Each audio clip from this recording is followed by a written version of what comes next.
Aku Michelle dan ini Genius.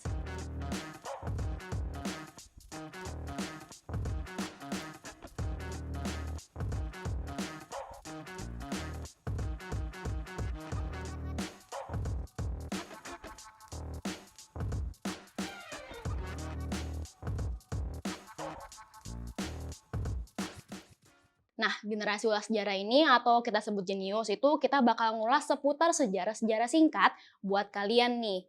Nah, sebelum saya mulai dulu ke acara ini, jangan lupa nih untuk like, komen, subscribe, sama nyalakan lonceng notifikasinya biar dapat berita-berita baru atau mungkin kayak sejarah-sejarah baru dari kita. Update-update terbaru lah ya, gitu.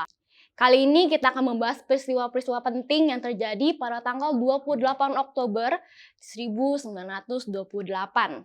Pasti kalian tahu nih sejarah apa yang terjadi di tanggal segitu dan di tahun segitu. Oke. Awal Sumpah Pemuda. Nah, 95 tahun yang lalu Indonesia masih dalam kondisi dalam masa penjajahan Belanda.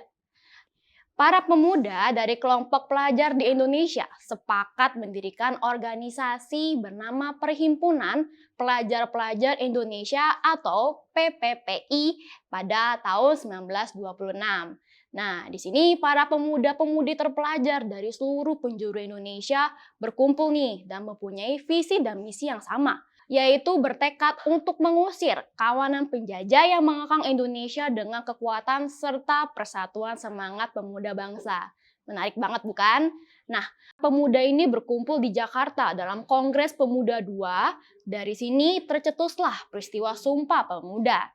Nah, sob, kita bakal tahu nih lebih detail lagi kronologinya dari awal kongres pertama hingga kongres kedua dan nanti kita baca bareng-bareng ya isi teks dari Sumpah Pemuda tersebut. Kongres Pemuda pertama ini digelar pada tanggal 30 April hingga 2 Mei di tahun 1926. Nah, pertemuan pertama ini merupakan pertemuan yang berskala nasional. Dihadiri oleh wakil-wakil pemuda-pemudi Indonesia seperti Yong Yafa, Yong Sumatera atau Pemuda Sumatera, Pemuda Indonesia, Sekarukun, Yong Islamiten, Yong Batakbon, Yong Selebes, Pemuda Kaum Betawi, hingga Perhimpunan Pelajar-Pelajar Indonesia. Kongres Pemuda I berlokasikan di kawasan Lapangan Banteng, Jakarta Pusat. Nah, pertemuan pertama ini membahas mengenai tujuan. Tujuan itu ada 3. Nah, yang pertama itu membentuk badan sentral organisasi, yang kedua memajukan paham persatuan kebangsaan, nah yang ketiga mempererat hubungan di antara semua perkumpulan pemuda kebangsaan.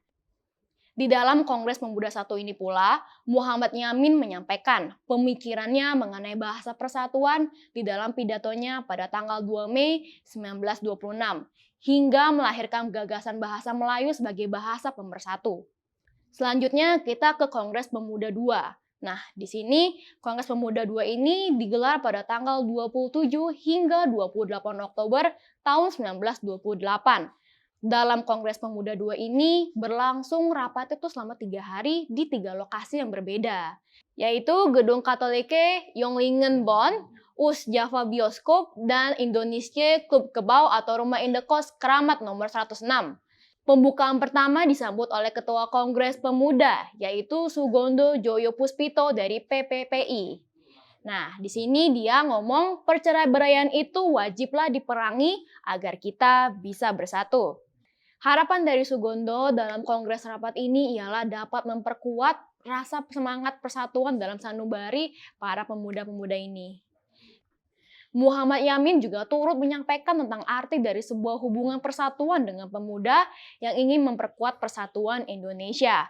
Dan ini tuh semuanya didasari oleh 5 faktor.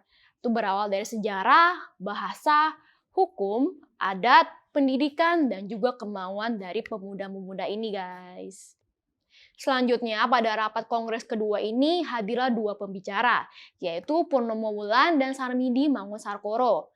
Nah, dalam rapat ini Purnomo Wulan mengucapkan kalimat, di Indonesia ini mesti lebih banyak perubahan-perubahan dalam segala apapun juga.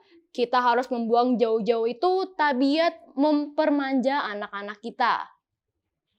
Nah, rapat kedua ini dilaksanakan pada Minggu pagi, 28 Oktober 1928. Nah, di sini mereka membahas mengenai anak harus mendapatkan pendidikan kebangsaan, keseimbangan pendidikan di sekolah dan di rumah, serta anak-anak itu harus dididik secara demokratis. Nah, di rapat terakhir ini, rapat ketiga itu dilakukan di sore hari, di hari yang sama, yaitu di hari Minggu, 28 Oktober 1928. Tapi dia di lokasi yang berbeda. Nah, di rapat ketiga ini ada 3 tokoh penting. Salah satunya adalah Sunario. Nah, Sunario ini menjelaskan pentingnya nasionalisme dan demokrasi selain gerakan kepaduan. Nah, selanjutnya tokoh kedua itu Ramelan. Si Ramelan ini menyampaikan tentang gerakan kepaduan yang tidak bisa dipisahkan dari pergerakan nasional dan mendidik anak-anak disiplin dan mandiri yang sangat penting dalam perjuangan. Nah, tokoh terakhir ialah tokoh penting kita itulah Theo Pengamanan. Nah, Theo ini menyampaikan bahwa pandu sejadi ialah pandu berdasarkan semangat kebangsaan dan rasa cinta tanah air.